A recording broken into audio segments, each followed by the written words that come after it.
Good evening.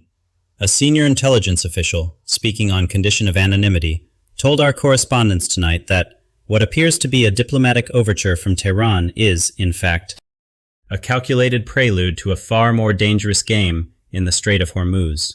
This statement frames a critical question. How will Washington counter Iran's long-standing, deceptive strategy in the Strait of Hormuz, and what are the true stakes in this escalating confrontation? Iran is adopting a different stance at the diplomatic table while simultaneously trying to set up a deadly game in the dark waters of the Strait of Hormuz. The Iranian regime submitted a ceasefire proposal through Pakistan in an attempt to stall Washington and ease military pressure in the region. However, behind this diplomatic maneuver lay a much more insidious, calculated, and dangerous strategy. The main element was the Islamic Revolutionary Guard Corps' intention to once again use the Strait of Hormuz as a bargaining chip. In this context, they have already begun secretly deploying Gadier-class stealth submarines to the narrowest and most strategic points of the strait. These mini-submarines carry the risk of mining the Strait of Hormuz, ambushing massive oil tankers, and directly attacking United States naval assets. Capable of silently settling on the seabed and lying in wait for hours, these vessels are like time bombs placed at the very heart of the global energy corridor. But the White House and the Pentagon are no longer falling for this classic stalling tactic that has been going on for 47 years. This prolonged diplomatic dance, spanning nearly 5 decades, is unusual in its consistent pattern of Iranian strategic deception. Historically, such protracted stalemates often lead to either a definitive resolution or a complete breakdown, making Washington's current decisive posture a significant departure from past engagements. Because Iran's ruthless strait strategy was immediately exposed in the waters, Washington has launched one of the largest naval blockades in history to finally unlock the Strait of Hormuz and completely eliminate Iran's underwater ghosts. Led by the USS George HW Bush aircraft carrier, more than 20 heavily armed warships entered the strait like a massive steel wall. The skies were filled with the patrol and reconnaissance flights of fighter jets and maritime patrol aircraft. United States Air Force assets and special operations teams in the region were immediately placed on full combat alert. The backbone of this deterrent force consists of Arleigh Burke-class guided missile destroyers, such as the USS John Finn and USS Milius, proudly sailing just behind the carrier in the Arabian Sea. The USNS Carl Brashear, the logistical lifeline of the fleet, accompanies these ships and ensures this massive war machine can remain at sea without interruption. The main blockade line has been stretched like a steel net between Ras Al Had in Oman and Iran's Chabahar border in such tight formation that not a single ship can pass without permission. Amphibious assault ships like the San Antonio-class USS New Orleans, capable of carrying F-35 fighters, patrol the horizon fully equipped and ready to launch special operations at any moment. At the farthest edges of the blockade line, in the shallow waters closest to the Iranian coast, Independence-class littoral combat ships are positioned and waiting. These specially designed vessels stand ready to absorb the first blow against Iran's short-range missiles and drone attacks, and to prevent enemy elements from reaching the strait.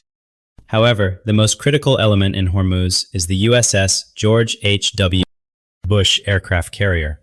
The F/A-18 Super Hornet fighter jets patrolling the skies from this carrier are constantly ready like hawks locked onto their targets. Beneath the murky and shallow waters of Hormuz, Iran's Gadier submarines lie silently in wait. In other words, the picture in the Strait of Hormuz against Iran's insidious tactics is becoming quite clear. Yet the Islamic Revolutionary Guard Corps' submarines have been reduced to a situation where they cannot intervene in the storm above and can only watch helplessly. Because United States air power had already begun hunting Iranian-flagged tankers with millimeter precision, the tension in the air increased with every second as new targets appeared on the radars in the combat operations centers. United States pilots would first issue stern and uncompromising warnings over international radio frequencies when approaching the tankers, giving the Iranian captains one last chance to change course. If those warnings went unheeded, the course of the operation would change instantly, and the button would be pressed for a lethal strike from the air. However, it was no coincidence that all the targeted vessels in these operations were empty. This strategic decision to target empty tankers rather than full ones represents a calculated risk mitigation. It demonstrates a sophisticated understanding of both military objectives and potential global economic and environmental fallout, a nuance often absent in rapid escalation scenarios. The United States did not want to bear the cost of a massive ecological disaster in the Gulf waters while paralyzing Iran's oil exports. In this carefully balanced operation, the first target was the massive empty oil tanker MTC-3. Precision-guided munitions fired from FA-18 Super Hornets struck the tanker's smokestack with pinpoint accuracy, instantly paralyzing its engine systems. These precise strikes penetrated the tanker's massive steel hull and created controlled destruction in the engine room, instantly rendering the ship blind and deaf. As the tanker turned into a lifeless metal hulk in the middle of the sea, the MT Sevda tanker soon shared the same brutal fate. Just a few days before these attacks, another FA-18 launched from the USS Abraham Lincoln had set its sights on the MT Hosna tanker. The 20mm cannon rounds from the fighter jet launched by the Abraham Lincoln shredded the tanker's rudder system, leaving the vessel completely unmaneuverable. With its rudder destroyed, the massive tanker was left at the mercy of the currents, and its hope of reaching Iranian ports sank into the depths. All these operations were carried out with surgical precision. The ships were not sunk, but their access to Iranian ports was decisively and clearly prevented. Meanwhile, the Iranian submarines, lying in ambush beneath the waters, could only listen helplessly as their own navy's vessels were hunted down one by one.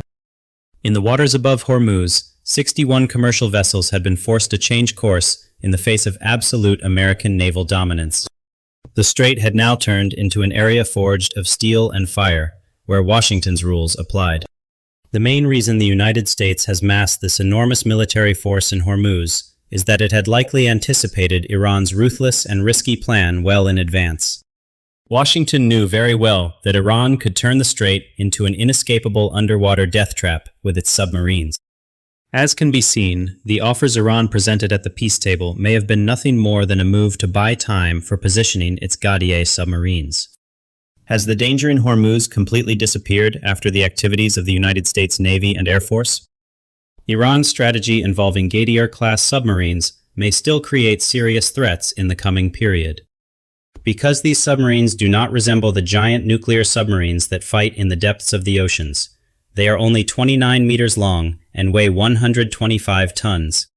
These vessels, developed by copying North Korea's Yono-class designs, represent the darkest and most insidious face of asymmetric warfare.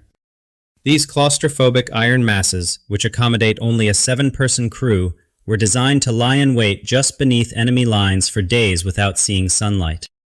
Their diesel-electric engines blend perfectly into the noise created by the massive propellers of commercial ships. Thus, these vessels appear on United States sonars only as a rock on the seabed or an ordinary school of fish. Moreover, the geostrategic features of the region make the Islamic Revolutionary Guard Corps' submarine strategy even more dangerous. The average depth of the strait being only around 36 meters creates a maneuver nightmare for giant United States nuclear submarines. But this situation offers an ideal hiding ground for the mini Gadier vessels. The complex thermal layers, strong bottom currents, and sudden changes in salinity at the bottom of the strait act as natural camouflage that can deafen even the world's most advanced sonars. In addition, these submarines, armed with Valfajr heavy torpedoes and JASC-2 submarine-launched cruise missiles, pose a real threat to billion-dollar United States destroyers.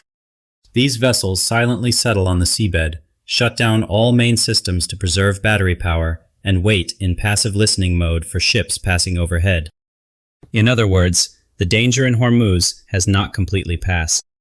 Although United States naval and air assets have so far conducted operations almost flawlessly, the Islamic Revolutionary Guard Corps shows no sign of abandoning its goal of turning the strait into a crisis zone.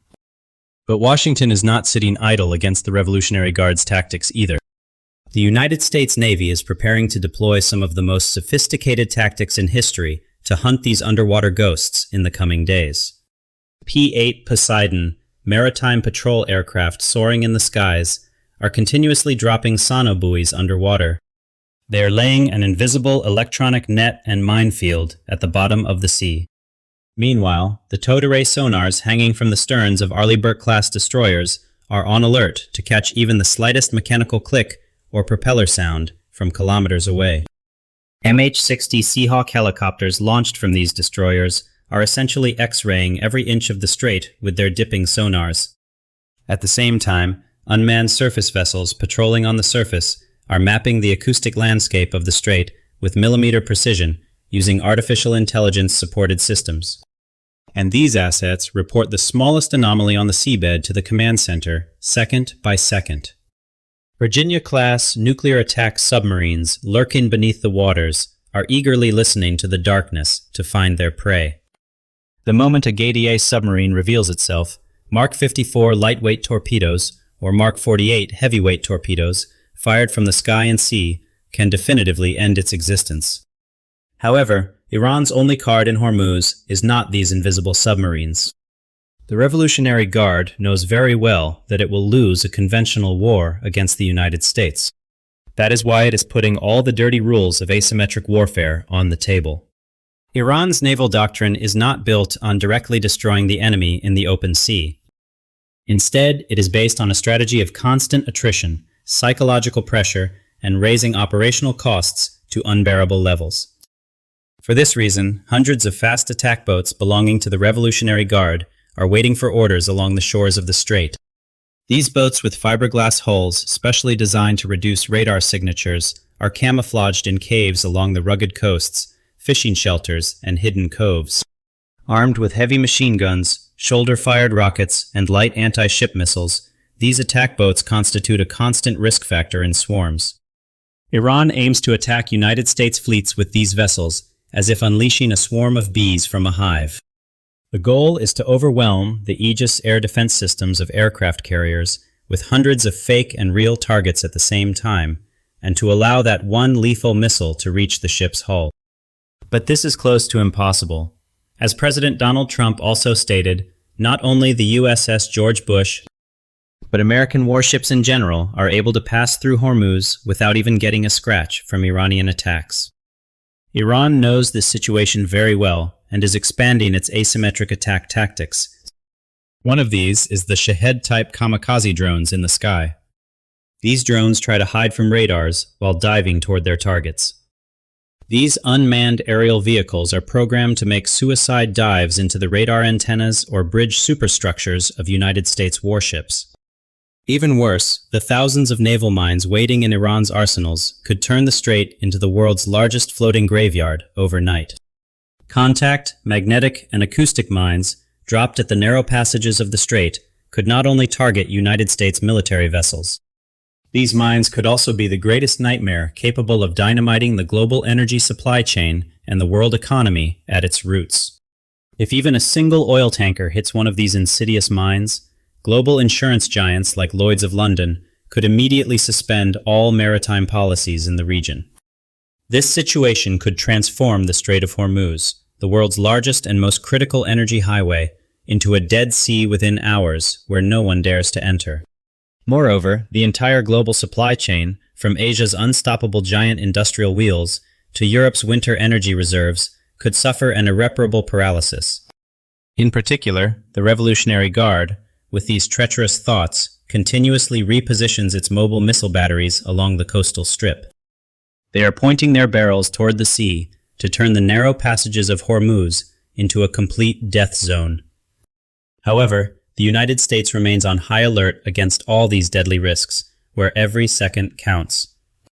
The Naval Protection Shield is trying to create a relentless electronic and physical barrier against this multi-layered threat network in the strait. EA-18G Growler electronic warfare aircraft are virtually memorizing the airspace routes of the strait by jamming Iran's coastal radars and paralyzing their communication networks with electromagnetic waves. At the same time, the Phalanx CIWS systems on American destroyers are locked and ready, with the potential to fire thousands of rounds per second to shred any kamikaze drones coming toward them. Against this chaotic threat network, the United States is not only staying on the defensive, but is also keeping a massive logistics and special operations mechanism on standby in the background. The massive MV Ocean Trader, the floating base of special operations teams, stands ready at Diego Garcia Lagoon at any moment. It is waiting for the opportunity to provide silent but deadly power projection to the region. In addition, the Navy's most elite unit, the SEAL teams, are updating their plans second by second to infiltrate Iranian ports if necessary, sabotage missile launchers from within, or secretly board critical Iranian vessels. But the effect is not only the activity in the field. The United States blockade is so ruthless and tight that the Iranian regime is suffering a massive economic hemorrhage of approximately $500 million per day. This staggering daily financial toll is an unprecedented level of economic pressure, far exceeding the impact of many historical sanctions regimes. It suggests a deliberate strategy to force a rapid capitulation or a desperate, irrational response, rather than a slow, grinding attrition. For this reason, Iran is desperately looking for opportunities to strike out and escalate the crisis. While this unbearable pressure on the people and the economy reaches its peak, the radical wing within the Revolutionary Guard is relentlessly pressuring regime leaders to launch a direct and destructive military conflict. This unprecedented sense of political and economic suffocation carries the potential to drive the Iranian administration toward an irrational, insane suicide move that could set the entire region on fire at any moment.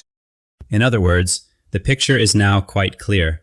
The Strait of Hormuz is no longer just about oil, but the very center of global power struggle and fire. It is now turned into a high-tension, digital and physical battlefield, where even milliseconds can mean the difference between survival and sinking to the bottom of the ocean. Iran continues to use the strait as a blackmail tool as it gets cornered. However, Washington's patience is running out with every passing second. If Iran continues these dangerous underwater and surface games and keeps pointing the strait as a weapon at the global economy, the United States strategy could move to a completely different dimension. It could move beyond mere defense and blockade positions and shift to a full-scale preemptive strike doctrine that would target all of Iran's coastal infrastructure, naval bases, and missile launchers. If this scenario becomes reality, all Iranian naval infrastructure in Bandar Abbas, Keshem Island, and Jask ports, underground missile silos, and submarine shelters could be wiped off the map within seconds under the relentless barrage of Tomahawk cruise missiles and bomber aircraft. In addition, B-2 Spirit stealth bombers taking off from the United States mainland or Diego Garcia base could re-enter the field without being detected by radars. These aircraft have the capacity to release heavy penetrator bombs on Iran's secret missile and nuclear facilities carved deep into its rugged mountains in a new wave of attacks. In short, a completely different process has begun, both under and above the waters of Hormuz. This is not just an ordinary period in which targets are destroyed, but a turning point where a regime's entire capacity to fight and resist could be uprooted. The massive asymmetric war machine that Iran has patiently built, step by step, for 47 years, now stands face to face with what may be the United States' final moves.